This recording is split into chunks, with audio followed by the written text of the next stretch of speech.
अध्याय 19वां। श्री गणेशाय नमः। जय जय हे आनंद कंद, जय जय हे अभेद।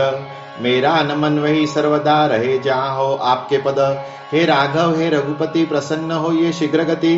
आप कैसे देख सकते मेरा अंत निकट अति। महान को कठोरत्व शोभा न देता है अनंत। इसका विचार क्यों नहीं कर रहा आपका चित्त। दीनता से मैं पुकारता, पूझे नहीं देना धोखा। दास गणों को प्रसन्न होना, आप नायक हो जग का। विप्रकाशीनाथ नाम का पुत्र था खंडेराव का। शेगांव में आया हुआ था, गरदेव उपनाम था जिसका। आया करने दर्शन, छुए समर्थ के चरण। मूर्ति देख आनंदित हो गया था उसका मन। मेरे आदरणीय पिता से, उनके स्वयं के अनुभव से जीवन मुक्त के लक्षण सुने। महाराज दिखते हैं वैसे, मेरे भाग्य में था दर्शन। अतः देख पाया ये चरण। खामगांव से यहाँ आने का सार्थक हो गया है पूर्ण। महाराज ने की एक लीला, कोहनी से धक्का मारा काशीनाथ के पीठ पर, और बाद में ऐसा बोला, जाओ तुम वापस घर, तारवाला करता इंतजार। काशीनाथ मन में चकराया भाषण उनका यह सुनकर। मेरा तो यहाँ काम नहीं, मुझे कुछ मांगना नहीं। तार वाले के इंतजार की बात समझ में आई नहीं। इसका रहस्य समझे ना, पूछने का साहस होता ना। खामगांव को चला गया मौन ही करके वंदना। वहां पर सिपाही तार वाला दरवाजे पर ही था खड़ा। शीघ्र हाथ में तार लेकर अंदर का संदेश पढ़ा। संदेश ऐसा पाया अंदर, मुंसफी के पद पर आपको नियुक्त किया है मोर्शी तहसील के अंदर। उसे आनंद हो गया, धक्के का अर्थ समझा गया। काशीनाथ सोचे महाराज को कैसे पता चल गया। एक बार गोपाल बूटी के कारण अति आग्रह के गजानन महाराज जा पहुंचे उसके घर नागपुर के। यह पुराने जमाने की राजधानी थी भोसले की, लेकिन आज विपरीत हुई स्थिति उस नगरी की। स्वातंत्र रूप प्राण गया, मालिक याचक बन गया। विदेशियों का ही वहां बोलबाला हो गया। हाथी पालकी और घोड़े लुप्त हो गए थे सारे। सड़क पर अति वेग से घूमने लगी मोटरें। प्रभाव है यह काल का, इसमें दोष नहीं किसी का। सीताबर्डी पर स्थित था बाड़ा गोपाल बूटी का। उस भव्य सदन में महाराज को रखा उसने, जैसे के कैद कर लिया हो किले में एक बाघ किसी ने। इस सीताबर्डी पर महाराज को रखूं निरंतर, उन्हें शेगांव जाने न दूं, सोचा उसने मन के अंदर। श्री कृष्ण को अक्रूर ने पहुंचाया जैसे मथुरा में, वैसा प्रकार यहाँ था, शब्द असमर्थ है वर्णन में। शेगांव पूरा पड़ा सुना, लोगों का दुख कम हुआ ना। हरि पाटिल से विनती करते महाराज को यह लाना। जिस शरीर में प्राण नहीं उसे कोई पूछता नहीं। शेगांव बन गया कलेवर, क्योंकि महाराज यहाँ नहीं। आप हो गांव के जमींदार, फिर क्यों कर रहे विचार। बूटी के आगे निर्बल हम, वह है बड़ा साहूकार। टक्कर हाथी से हाथी की कभी भी है शोभा देती। हम जैसे सियारों की कोई कीमत नहीं रहती। लड़ने जम्बू माली से हनुमान जी ही योग्य थे। अर्जुन की योजना हुई थी लड़ने हेतु राघव से। आप नागपुर जाइए, महाराज को ले आइए। विनती है आप हमारा सुख वापस लौटाइए। हस्तिनापुर में जैसे श्री कृष्ण रहे उदास मन से, गोपाल बूटी के घर में महाराज भी रहे वैसे। महाराज ने कहा बूटी से, अपने भव्य सदन से शेगांव जाने देना, अब रखना नहीं मुझको ऐसे। बूटी ने कुछ सुना नहीं, उन्हें जाने दिया नहीं। अना गोदी का राम राणा दिखे बूटी के रूप में ही। बूटी भाविक था जरूर, पर पैसे का था गरूर। उसके मन में कभी न अहंकार होता था दूर। रोज होता ब्राह्मण भोजन, समर्थ के आगे भजन, पर पाबंदी थी उन पर शेगांव से आते जोजन। सारे शेगांव वासियों को मनाही थी दर्शन को, बिना इजाजत अमीर के घर जाना संभव नहीं किसी को। यद्यपि लोग शेगांव के उन्हें लेने जा पहुंचे, कुछ फायदा हुआ नहीं, खाली हाथ घर लौटे। भक्त पाटिल हरिधर नागपुर को पड़ा निकल, समर्थ को आपस लाने कुछ लोगों को संग लेकर। अग्निरथ में बैठा जैसे महाराज ने कहा बूटी से, सुनिए श्रोताओं नागपुर में वचन इस प्रकार से। अरे गोपाल पाटिल हरि आ जाएगा नागपुर नगरी, उसके पहले जाने दो मुझे, बात मेरी सुनो खरी।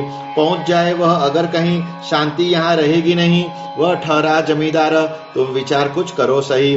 संपत्ति के बल पर कूदते तुम निरंतर, वह मुझे ले जाएगा भुजाओं के बल पर। हरि पाटिल पहुंच गया, सिपाही ने रोक लिया उसे, ताक पर रखकर पाटिल घर में घुस गया। उसके आने के वक्त आयोजित थी बड़ी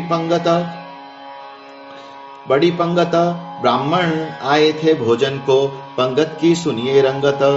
चांदी के थाल भोजन को, शीशम के पीढ़े बैठने को, चांदी की ही कटोरिया रसीले व्यंजन परोसने को, थे नानाविध पकवान, ऐसा था सुग्रास भोजन। मध्य भाग में महाराज को बैठने को रखा आसन। गोपाल की अमीरी का वर्णन नहीं हो सकता, हर कोई उसको तो कुबेर नागपुर का कहता। हरि पाटिल सदन में आया महाराज को लेने, महाराज ही दौड़ पड़े दरवाजे पर उससे मिलने। बछड़े को देख गाय जिस प्रकार दौड़ लगाए, वैसे ही स्वामी गजानन उसके लिए दौड़ आए। चलो हरि शेगांव को, यहाँ नहीं रहना मुझको, बहुत अच्छा हुआ जो तुम आए मुझे ले जाने को। देख लिया गोपाल ने महाराज है लगे जाने, आकर अनन्य भाव से चरण छू लिए उसने। हे महाराज गजानन, दुखी न करना मेरा मन, दो और खाकर करना इच्छी स्थल को आज गमन। पाटिल को भी कहे बुटी, आपको है एक विनती, प्रसाद ग्रहण कर निकलना, मुझको होगी फिर संतुष्टि। यहाँ न रहेंगे महाराज, समझ गया हूँ यह आज, अब पाटिल आप ही मेरी पंगत में रखना लाज। स्वामी जो चले जाएंगे, लोग भूखे ही उठेंगे, सारे नागपुरवासी मेरी हंसी खूब उड़ाएंगे। महाराज ने सुन लिया, रुक गए, भोजन होने दिया। शेगांव वासियों ने फिर पंगत में भोजन किया, सारे लगे निकलने। फिर भोजन के बाद में दर्शन को भीड़ खूब हुई गोपाल बुटी के घर में। पत्नी गोपाल बुटी की जानकाबाई नाम की, जो गृह लक्ष्मी ही थी, भाविक अतिथि मन की। महाराज के चरणों में विनती ऐसी की उसने, स्वामी मेरे मनोरथ रहेंगे क्या मन ही मन में। तब महाराज ने कहा, मनोरथ में समझ गया, ऐसा कह उन्होंने उसके माथे पर कुंकु लगा दिया। एक सद्गुणी पुत्र और जन्म लेगा तेरे घर, सुहागन ही जाओगी बेटी तुम वैकुंठ में ऊपर। ऐसा आशीष देकर निकल गए गुरुवर, सीताबर्डी से फिर वे पहुंचे रघु जी के घर। यह भोसला रघु राजा भक्त था उदार मन का, अपने शुद्ध वर्तन से कृपा पात्र था श्री राम का। लौकिक राज्य चला गया था जो अशाश्वत ही था, शाश्वत सद्गुरु भक्ति का राज्य उसके घर में था। उत्तम प्रकार का आदर राजा ने दिखाया वहां पर, महाराज राम टेक गए उसका आतिथ्य स्वीकार कर। श्री राम के दर्शन कर चले आए लौट कर, शेगांव के मठ में उन्हें हरि पाटिल आया लेकर। धार कल्याण के रंगनाथ मोगलाई काल के संत वे आए शेगांव में, स्वामी के दर्शन प्रीत्यर्थ। सांकेतिक चर्चा अध्यात्म पर दोनों संत रहे थे कर, पर उसका मर्म जाने ऐसा कोई न था वहां पर। श्री वासुदेवानंद सरस्वती कर्म मार्ग में जिनकी रुचि, मान गांव में जन्म थे, फैली कृष्णा तट पर थी कीर्ति। उनके आने से पहले बाला भाव को ऐसे बोले, श्री गजानन महाराज बात मेरी यह सुन ले। अरे बाला, कल मेरा भाई यहाँ आने वाला, मुझे मिलने के लिए आदर उसका करना भला। कर्मठ था है उसके अंदर, अतः उसके रास्ते पर चिंदी भी न पड़ने देना, आंगन साफ रखना कर। चिंदी अगर दिखाई दी भड़क उठेगी क्रोधाग्नि, वह तो है केवल दूसरा मूर्तिमंत जमदग्नि। है कराड़ा ब्राह्मण सुचिरभूत ज्ञान संपन्न, कवच के समान समझना उसका कर्मठ आचरण। ऐसा एक दिन पहले बाला को महाराज बोले, स्वामी वहां पहुंच गए। एक प्रहर दिन अगले एक दूसरे को देख लिया, दोनों ने ही हंस दिया। दोनों के मन में को अपार आनंद था हो गया। एक कर्म का सागर था, एक योगेश्वर था, एक तरु गुलाब का तो एक मोगरा सुंदर था। एक गंगा भागीरथी तो गोदावरी एक थी, एक शेषशाही नारायण, एक साक्षात पशुपति। स्वामी जब मठ में आए, श्री गजानन थे बैठे हुए अपने ही पलंग पर चुटकियां बजाते हुए। स्वामी आए, चुटकी रुक गई, नजरें दोनों की मिल गई। वापस जाने की अनुमति स्वामी द्वारा मांगी गई। ठीक है, इस अर्थ से में गर्दन झुकाई महाराज ने, बाला को आश्चर्य हुआ। जब गमन किया स्वामी ने, उसने कहा, हे गुरुवर, दृश्य अभी का देखकर मन में संशय उत्पन्न हुआ, निराकरण दीजिए कर। उनका मार्ग अलग है, आपका मार्ग अलग है, तो फिर किस अर्थ में वे आपके बंधु है? यह प्रश्न सुनकर महाराज ने दिया उत्तर, अच्छा किया आज मुझे यह प्रश्न पूछकर। ईश्वर के पास जाने के 3 मार्ग है सच्चे, ये तीनों मार्ग ज्ञान के गांव को ही जा मिलते। हम जब उन्हें देखते हैं वे अलग रूपों में दिखते हैं, अतः देखने वालों के मन भ्रमित होते हैं। 16 और संध्या स्नान, व्रत उपोषण अनुष्ठान, इन सब विधियों का कर्म मार्ग के अंग जानकर इन सब का आचरण निरंतर जो करते जन, ब्रह्मवेत्ता कर्मठ ऐसा भूमि पर उनको मिलता नाम। इसमें अगर कमी हो जाए या अति कहीं हो जाए, ध्यान रखो कर्म मार्ग फिर हाथ में ही न आए। यहाँ सतर्कता इतनी पड़ती है बरतनी, दूसरे का अपमान वाणी कभी ना करे अपनी। अब भक्ति के मार्ग का लक्षण सुन गया हो क्या? मन शुद्ध चाहिए अति, इस राह के राही का। मलिनता मन के अंदर थोड़ी भी रह जाए अगर, भक्ति रहस्य तक कभी पहुंचते ना उसके पर। दया प्रेम लीनता स्वीकार करना होता इनका, श्रवण और पूजन में भी जरूरी है विशेष आस्था। नाम स्मरण भी मुख से हरि का करना है इसमें, ऐसे ये सारे लक्षण होते हैं भक्ति मार्ग में। इन अंगों से करे भक्ति, इस पर प्रसन्न है श्रीपति। भक्ति मार्ग की यह विधि तीनों में है सरल अति, कर्म मार्ग से पर कठिन इसका है आचरण।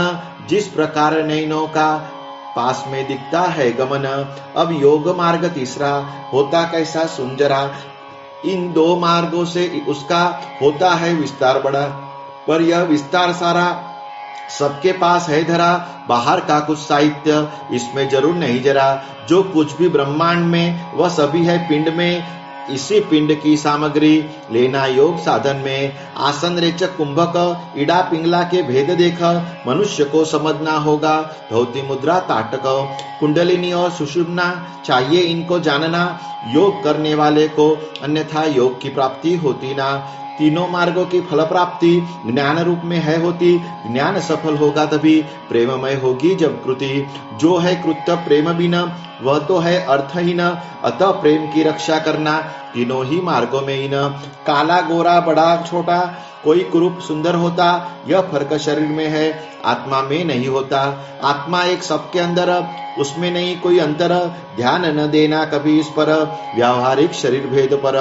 इन तीनों मार्गों की बिल्कुल ऐसी है स्थिति, बाह्य स्वरूप भिन्न है पर मूल कारण एक ही। मंजिल प्राप्त करने पर मार्ग का ना करते विचार, मार्ग क्रमण करते समय बस मार्ग में लगता सार। रहा तो चलते गए, मंजिल तक पहुंच न पाए, पंथाभिमानी लोगों में तब झगड़े होते गए। राही तीनों राहों के लक्ष्य प्राप्त कर संत बनते, फिर उनके संबंधों में द्वैत भाव नहीं बचते। वशिष्ठ वामदेव जमदग्नि अत्रि पराशर शांडिल्य मुनि कर्म मार्ग के सेवन से मंजिल को पहुंचते ज्ञानी। व्यास नारद कयादु कुमार मारुति शबरी अक्रूर भक्ति मार्ग के हो राही थे। उद्धव सुदामा पार्थ विदुर श्री शंकराचार्य गुरुवर मच्छिंद्र गोरख जालंधर फल को प्राप्त किया उन्होंने सोपान योग का चढ़कर। वशिष्ठ को जो फल मिला वही विदुर को प्राप्त हुआ। मच्छिंद्र की झोली में भी वही फल आ पड़ा, वही रिवाज आगे चला, इसमें संशय नहीं जरा। श्रीपाद श्री वल्लभ स्वामी ने कर्म का ही मार्ग धरा। नरसिंह सरस्वती यतिवर जिनकी भक्ति श्रेष्ठतर, स्थान प्रख्यात है उनके गाणगापुर वाड़ी औदुंबर। नामा सावता ज्ञानेश्वर सेना कानू चोखा महार, इनके जैसे भक्ति मार्ग से गए दामाजी थानेदर। श्रेष्ठ शेख मोहम्मद श्रीगोंद के, आनंदी स्वामी जालना के, देवनाथ सुरजी अंजनगांव के, ये सारे साधक थे योग के। कर्म मार्ग का रखते ज्ञान, कर्मरत वासुदेव है जाना। मैं जैसे भक्ति मार्ग से जाने वाला कहीं है सुजाना। पलुस के धोंडी बुआ को, सोनगिर के नाना को भक्ति पंथ साध्य हुआ है। जालना के यशवंतराव को, खाला अम्मा विदेही, शिरडी के साई वैसे ही, और गुलाब राव में भी ज्ञान दृष्टि थी स्थिर रही। चांदूर तहसील का वरखेड़े नामक ग्राम का इसी पंथ का पंथी था संत आड़कुजी नाम का। मुरा गांव के संत महान झिंगा जी था नामाभिधान। भक्ति मार्ग से नागपुर के गए थे ताजुद्दीन महान। इन सारे संतों का आचरण भिन्न प्रकार का, लेकिन उनमें हर कोई अधिकारी था कैवल्य का। मार्ग हो कोई भी, महत्व उसका है नहीं, लक्ष्य को जो प्राप्त करे महान होता है वही। ऐसे है हम बंधु सारे इस धरती पर उतरे, ताकि कैवल्य की राह पर भक्तों को मार्गदर्शन करे। जिसे जो पंथ भाता है वह उधर ही जाता है, उस पंथ के अनुसार उसे मोक्ष का फल मिलता है। अब कुछ नहीं कह पूछना, किसी से यह नहीं कहना, इस पागल अवस्था में ही मुझे आराम करने देना। जिसका भी विश्वास होगा या जो भी मेरा होगा, उसी की मुझे परवाह है, सफल उसी का कार्य होगा। सही में उत्कंठा हो जिसे ब्रह्म ज्ञान देना, बस उसे उल्लेख भी न करना इसका कुतर्क करने वालों से। कोई कुछ भी कहे, हम अगर शांत रहे, जगत गुरु जगदात्मा फिर मिले बिना नहीं रहे। उपदेश सुनकर प्रेमाश्रु निकले झरझर, बाला भाव की आंखों से रुके नहीं रोकने पर। अष्टभाव भर आए मन में, रोमांच उभर आए तन में, वाणी का तो काम ही खत्म हो गया था एक क्षण में। मौन रहकर वंदन किया, मन में यह समझ गया, वराड़ के उद्धार हेतु है महाराज ने अवतार लिया। एक सालूबाई नाम की महिला कड़वा शाखी की मनपूर्वक भजन भक्ति करती थी महाराज की। एक दिन उसे बुला लिया, महाराज ने आदेश दिया, अहोरात्र दाल आटे से बनाओ तुम रसोई, यहाँ आएंगे जो भी यहाँ पर खिलाओ खाना बनाकर। इस प्रकार नारायण को तुम लेना प्रसन्न कर। मायका वाड़े घोड़े में था ससुराल वैजापुर में, ऐसी सालूबाई विद्यमान आज भी है वहां मठ में। प्रहलाद बुआ जोशी का योग था कृपा दृष्टि का, लेकिन उसके दुर्भाग्य से फल न मिल उसका। खामगांव के पास का जलम नामक गांव का एक रहवासी था, तुलसीराम नाम था। पुत्र इस तुलसीराम का आत्माराम नाम का वेदाध्ययन करने वाला था कुशाग्र बुद्धि का। गया धर्मपीठ वाराणसी जो भागीरथी तट की काशी, अवगत करने हेतु वेद वेदांग और स्मृति। भागीरथी में स्नान करता, माधुकरी का भक्षण करता, गुरु गृह जाकर प्रतिदिन श्रुति का अध्ययन करता। नहीं तो ये छात्र आज के अध्ययन को विदेश जाते, बस अध्ययन छोड़कर सारे शौक पूर्ण करते। शौक में जो डूबा मन, फिर काहे का अध्ययन, कीड़ आम को लगने पर होता नहीं है रस का सेवन।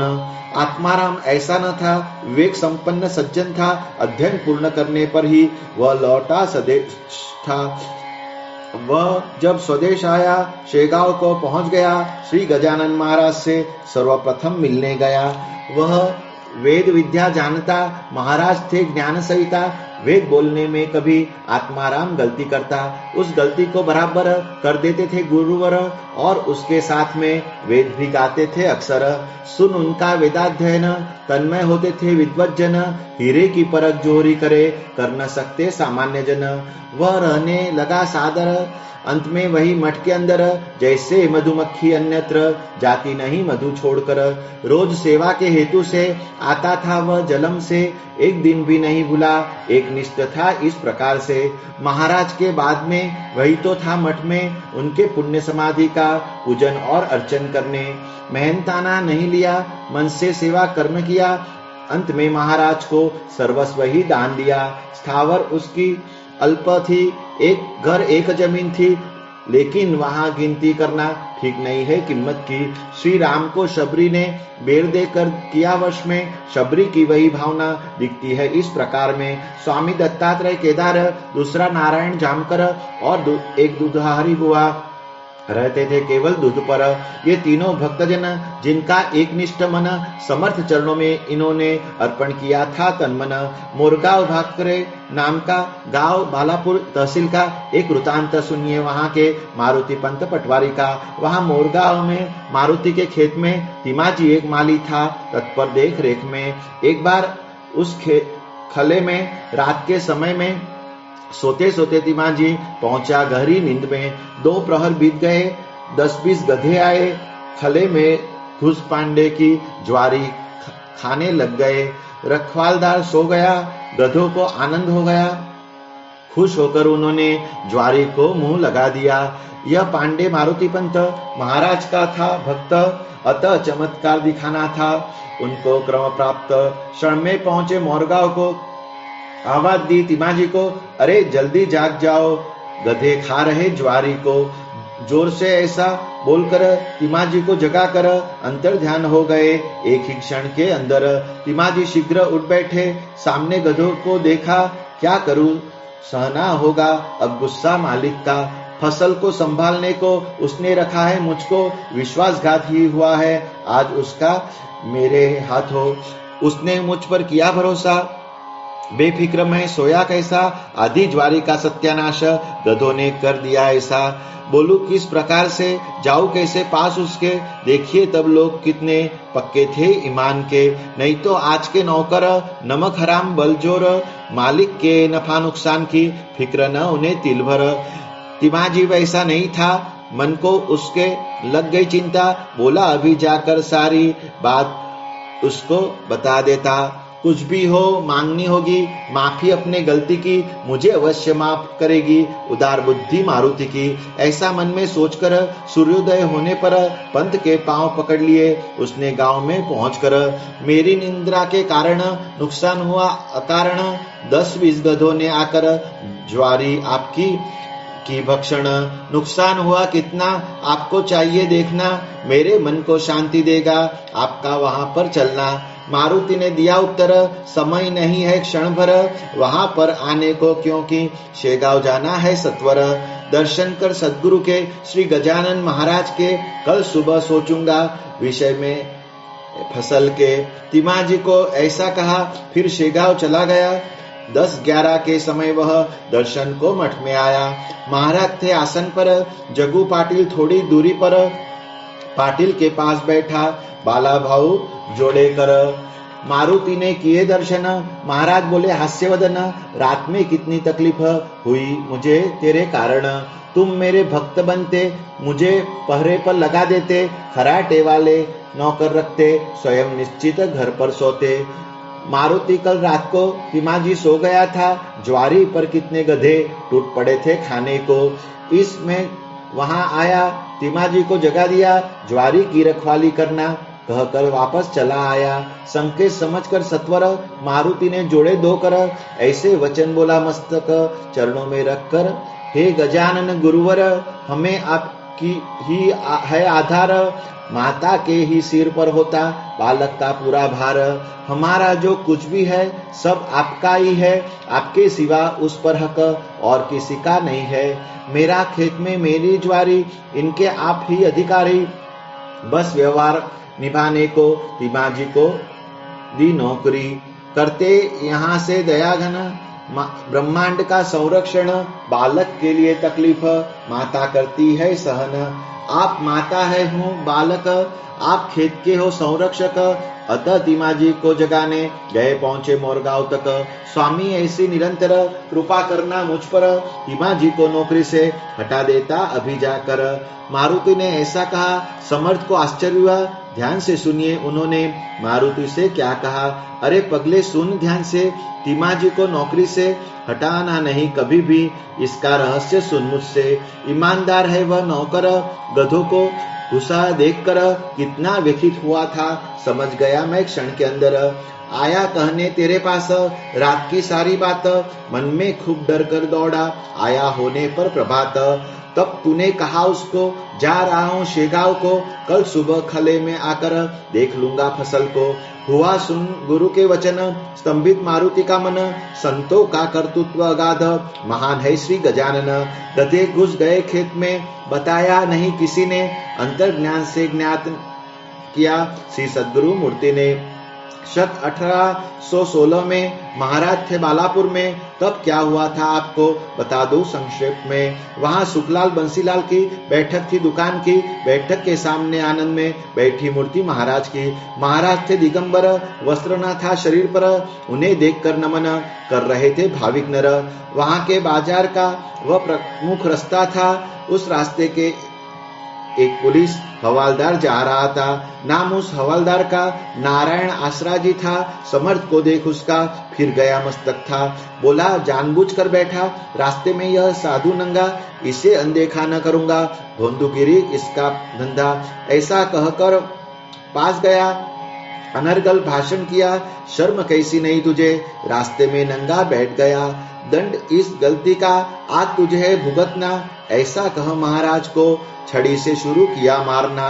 निशान पीठ पेट पर उठने लगे भर भर, फिर भी हवालदार अपना रोक नहीं रहा था कर। यह दृश्य देखकर एक सज्जन आए दौड़कर, हुंडीवाल नाम उसका, बैठे थे अपनी दुकान पर। बोले, हे हवालदार सुनो, विचार करो, मेरी मानो, सत्पुरुष पर हाथ उठाना सर्वथा है अनुचित जानो, क्योंकि संतों के पक्षधर सदा रहते हैं ईश्वर।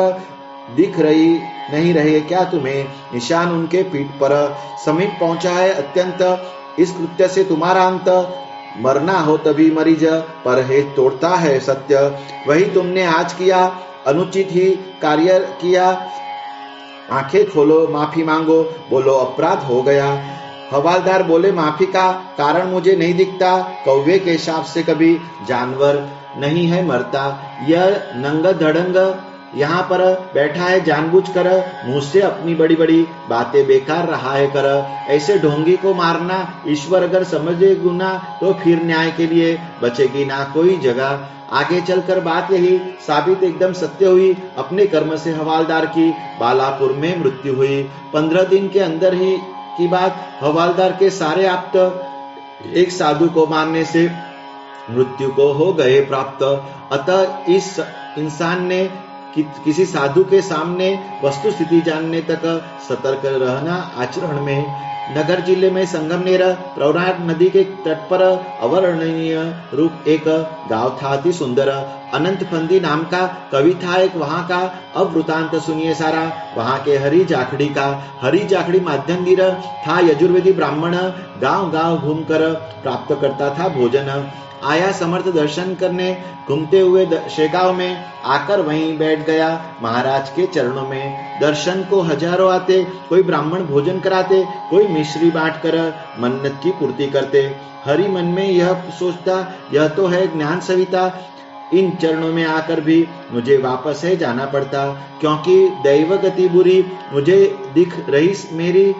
केवल पत्थर पर्वत पर कभी न उगती घास हरी। आज अन्न मिल गया, कल का कल पर छोड़ दिया, ऐसा करते करते ही मेरा जीवन बीत गया। संग्रह में धन नहीं, खेत बाड़ा घर नहीं, मुझे लड़की कौन देगा जिसे मेरा भी ज्ञान नहीं।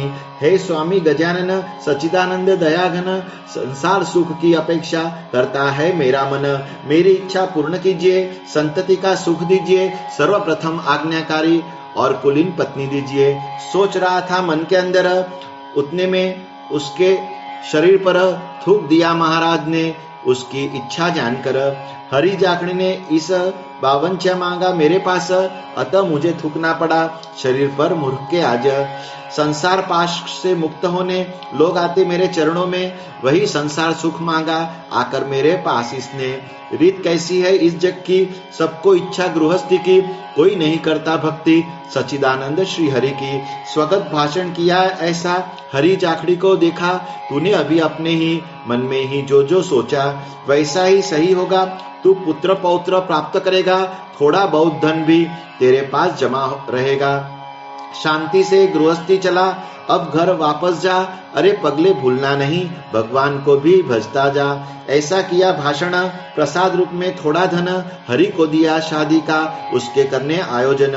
हरि ने संगमनेर में सुख पाया गृहस्थी में, महाराज की वाणी पवित्र असतता न थी उसमें। एक रामचंद्र नाम के सुपुत्र थे गोविंद के, ओवरसियर के पद पर निमोण कर उपनाम के।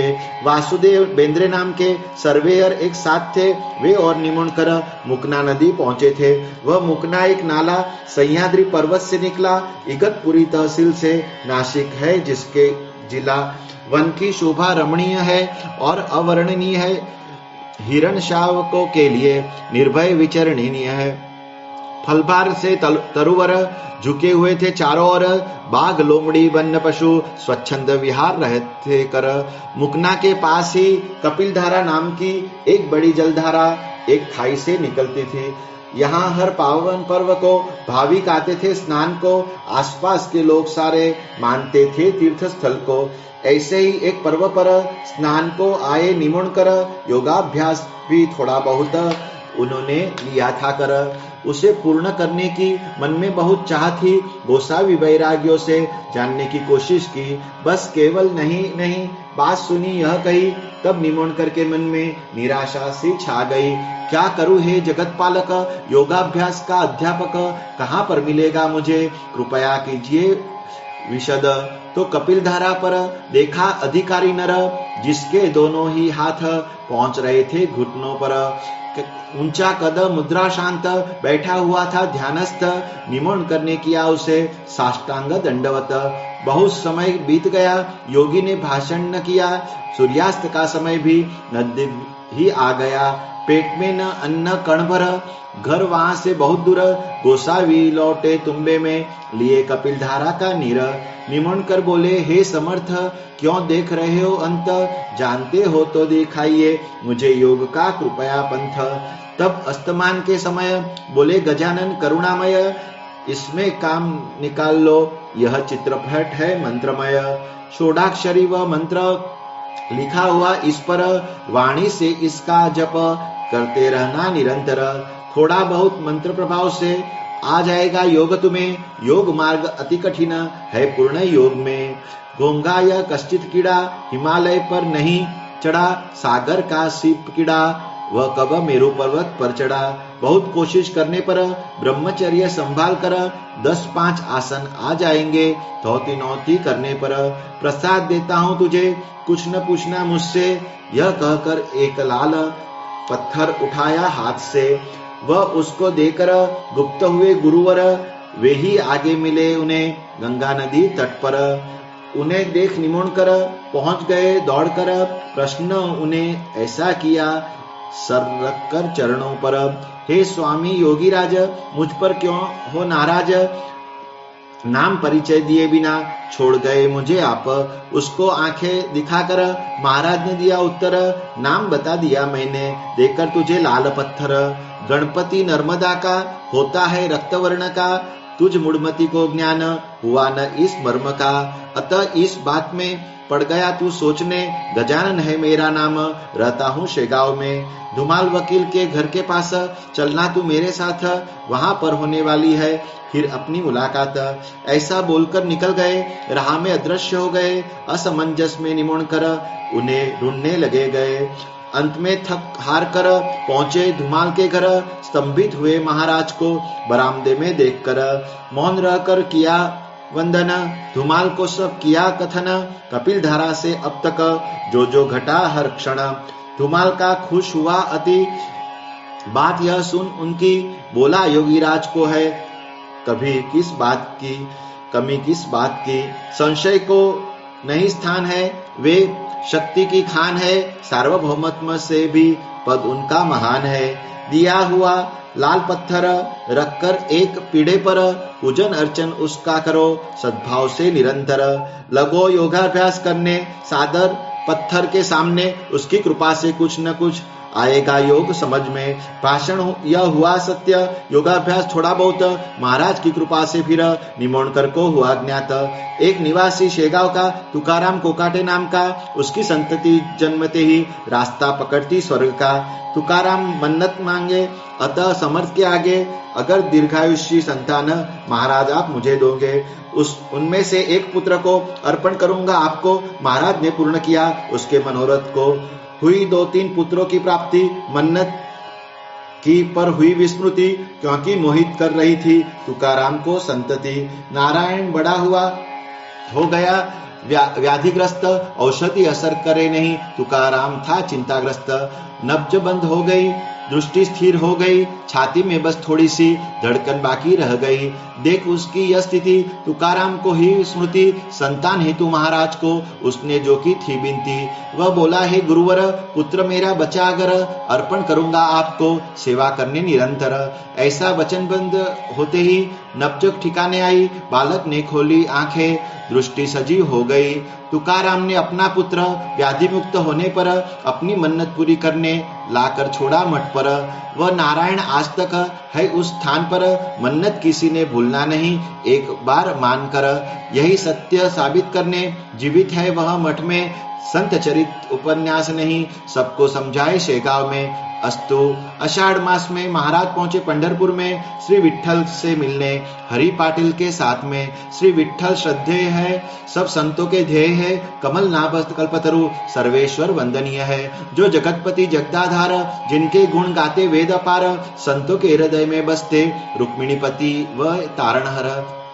पंढरपुर आए श्री गजानन, चंद्रभागा में किया स्नान, पांडुरंग के मंदिर पहुंचे, देखने विठ्ठल दया निधान। हे भगवान पंडरीनाथ, हे अचिंत, हे अद्वय, हे नाथ मेरी विनती सुन लीजिए। हे भक्त परेश रुक्मिणी कांत, आपकी आज्ञा पालन कर इस धरती पर भ्रमण कर, मनोरथ उनके पूर्ण किए, जो जो देखे भाविक नर। आपको यह ज्ञात है तथ्य, अवतार कार्य हुआ है खत्म।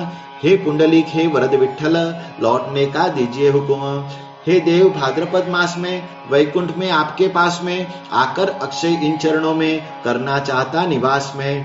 विठ्ठल से यह विनती कर, महाराज ने जो लिया कर, विरही हरि का सहा न जाए, अश्रुओं से नयन भर गए भर। हरि पाटिल ने जोड़े हाथ, बोला हे भक्तों के नाथ, अश्रुपूर्ण क्यों नेत्र आपके, हुए क्या है दुखदायी बात। अथवा आपकी सेवा में कुछ भूल गया हूं मैं, कहिए क्या इसलिए व्यथित आप हुए मन में। हरि पाटिल का पकड़ा हाथ, समर्थ बोले प्रेम के साथ, बताने पर भी न समझोगे तुम यह रहस्य की बात। यह विषय अति गहरा है, इसमें तुम्हें नहीं पढ़ना है, इतना सुन लो बस, कुछ भी दिनों का साथ अपना है। चलो अब शेगांव को, अपने मूल स्थान को, कोई कमी न होगी तुम्हारे पाटिल खानदान को। महाराज के संग शेगांव आया, पंडरी प्रसाद वितरित किया, हरि पाटिल के मन को चिंता ने पूर्ण व्याप लिया। भक्तजनों को कहा उसने, महाराज बोले पंढरपुर में साथ है मेरा बहुत थोड़ा, ऐसा विठ्ठल के मंदिर में। श्रावण मास बीत गया, शरीर कमजोर होता गया, आगे सुनिए क्या हुआ जब भाद्रपद मास आया। श्री गणेश चतुर्थी को महाराज बोले भक्तों को, मठ में सबने आ जाना विसर्जित करने गणपति को। श्री गणेश पुराण में एक कथा कहती है, चतुर्थी को एक पार्थिव गणेश मूर्ति तैयार करने, उसका करना पूजन अर्चन, नैवेद्य भी करना अर्पण, अगले दिन जल में फिर उसका देना कर विसर्जन। आज आया है वह दिन, इसे मनाओ शोक किए बिना, पार्थिव देह का विसर्जन करो आनंद में होकर लीन। शोकाकुल नहीं करना चित्त, हम है यहीं पर स्थित, सबको संभालने हेतु भूलेंगे नहीं हम किंचित। यह शरीर वस्त्र समान, बदलना होता है जान, गीता शास्त्र में अर्जुन को श्री कृष्ण ने दिया ज्ञान। जो जो ब्रह्म वेत्ते हुए वे ऐसा ही करते गए, बदलते गए शरीर वस्त्र, बात कोई न भूल जाए। दिन सारा चतुर्थी का आनंद में बीत गया, बाला भाव का हाथ पकड़ कर अपने आसन पर बिठाया। हम गए ऐसा समझना नहीं, भक्ति में अंतर करना नहीं, हम तो है यहीं पर, हमें कभी भूलना नहीं, ऐसा भक्तों से भाषण किया। श्वसन अपना थाम लिया, प्राणों को उस महात्मा ने मस्तक में रोक लिया। शक 1832 में साधारण नाम संवत्सर में भाद्रपद शुद्ध पंचमी को गुरुवार के प्रहर दिन में श्वास रोक किया उच्चारण, स्पष्ट स्वर में जय गजानन, शेगांव में सच्चिदानंद में लीन हो गए करुणागन। पूर्णतया हुए समाप्त शरीर के क्रियाकलाप, स्वामी को समाधिस्थ देख भक्त करने लगे विलाप। सूचना हुई गांव भर, समाधिस्थ हुए योगीवर, समाचार यह दुख सुन, हृदय पिटते सब नारी नर। गए गए साक्षात्कारी, चलते बोलते श्रीहरि, हम दीन जनों से कितने दूर गए, सबके हितकारी। सहारा छिन गया हमसे, सुख निधान दूर हुआ हमसे, ज्ञान दीप बुझ गया इस काल रूप तूफान से। हे सामर्थ्य के दाता, अब हमारा कौन त्राता, कितने शीघ्र हमको त्यागा आपने हे पुण्य के करता। पाटिल मार्तिंड पाटिल हरि, विष्णु सा बंकटलाल भी, तारा चंद सरदय भक्त, इन सब के दैवत थे स्वामी। और श्रीपद कुलकर्णी आए, मठ में सारे जमा हुए, इन सभी ने मिलकर कुछ विचार विमर्श किए। आज पंचमी का दिन को समाधि न देंगे, इनको दर्शनों को आने देनो सारे गांव के भक्तों को। अब यह मूर्ति सुंदर दिखेगी नहीं जीवन भर, सूर्यास्त का तक इंतजार भक्तों का हम लेंगे कर। जिनके हो नसीब में हो जाएंगे दर्शन उन्हें, शीघ्र भेजो संदेश अब चारों की दिशाओं में। गोविंद शास्त्री डोनगांव के एक बहुत विद्वान थे, सबको बताए उन्होंने उचित जो विचार थे। उनके प्रिय भक्तों को आने देना दर्शन को, तब तक ये धारण करेंगे मस्तक में अपने प्राणों को। अनुभव अगर हो लेना, दूर नहीं पड़ेगा जाना, जरा उनके मस्तक पर थोड़ा मक्खन रख देना। मक्खन रखा सर पर जब पिघलने लगा वह, तब सारे सोचने लगे मन में, योग शास्त्र में बल गजब। यह प्रकार देखकर गोविंद शास्त्री ने दिया उत्तर, एक दिन की क्या कथा, रहेंगे ये ऐसे वर्ष भर। निसंशय इसी स्थिति में, पर योग्य न ऐसा करना हमने, प्रिय भक्तों के आने पर ले चलेंगे इन्हें समाधि स्थल में। सब भक्त राजी हुए, स्वामी के आगे बैठ गए, भजन प्रारंभ किया। हजार करताल थे जमा हुए, दूर चारों दिशाओं में जाकर भक्तों के स्वप्न में अपने समाधि की बात बताई स्वयं महाराज ने। ऋषि पंचमी के अवसर पर मेला लगा उस स्थान पर, दर्शन की आस थी शेगांव को लोगों के मन में अंदर। रथ हो गया तैयार, डिंडिया भी आई अपार, गोबर पानी से महिलाओं ने आंगन सड़के की तैयार।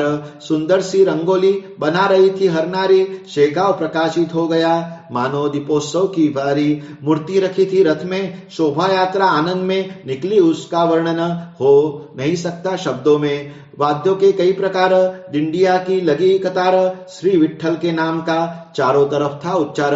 तुलसी पुष्प बुक्का गुलाल, भक्त रहे थे उछाल, उसके नीचे ढक से गए सारे जग के तारणहार। बर्फी पेड़े बांटे कोई, इधर मिश्री बांटे कोई, रथ के ऊपर रुपए पैसे भक्त चढ़ा रहे थे कई। ऐसा जुलूस रात भर शेगांव में निकल कर मठ में वापस आ गया सूर्योदय होने पर। समाधि के स्थान पर मूर्ति रख दी लाकर, रुद्राभिषेक अंतिम किया महाराज के देह पर।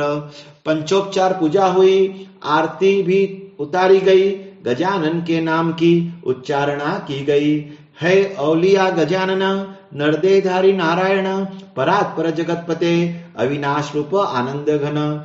ऐसे गजर के अंदर रख दी मूर्ति आसन पर, उत्तर की ओर मुख किया शास्त्र मार्ग का पालन कर।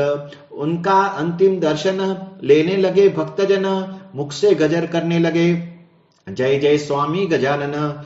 नमक अर्गजा अबीर इनसे स्थल गया भर, भक्तों ने बंद किया द्वार, एक बड़ी शिला रखकर। वहां अविरत 10 दिन जारी रहा समाराधन, असंख्य लोगों ने फिर प्रसाद को किया ग्रहण। वास्तव में संतों का अधिकार है बड़ा होता, सार्वभौम राजा उनके आगे खड़ा नहीं हो सकता। स्वस्ति श्री दास गणो विरचित श्री गजानन विजय नामे ग्रंथ, हरि की भक्ति करने हेतु भाविकों को दिखाए पंथ। शुभम भवतु, श्री हरि हरार्पणमस्तु। इति श्री गजानन विजय ग्रंथस्य 19वां अध्याय समाप्त। सद्गुरु श्री गजानन महाराज की जय।